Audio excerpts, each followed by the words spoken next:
My name is Schuman, and I will be discussing how the Articles of Confederation evolved into the U.S. Constitution. Let's begin by defining some terms. A confederation. A confederation is a union of parties or groups in alliance of a league. Constitution is a basic written set of principles. The Articles of Confederation was the first U.S. Constitution ratified on March 1st, 1781.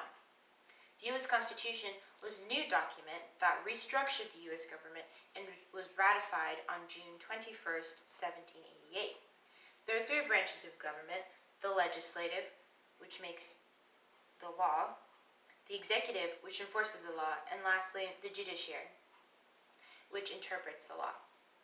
After our independence from England, delegates created the Articles of Confederation.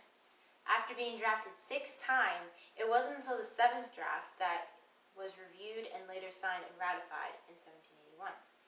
There were, however, 2 main weaknesses with the Confederation.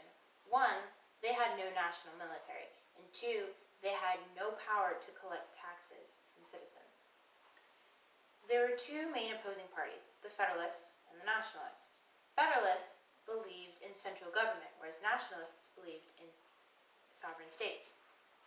Federalists also believed in furthering the Articles of Confederation to make a stronger country. Nationalists, on the other hand, did not. After Shays' Rebellion, a perfect example of no power to collect taxes, it was made clear to the Nationalists that their idea of sovereign states was not going to work. Thus, the Nationalists renamed themselves Federalists.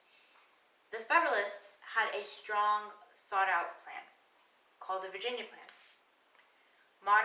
Madison, Washington, and Randolph drafted the Virginia Plan, which proposed 3 branches of equal powers: the legislative, the executive, and the judicial.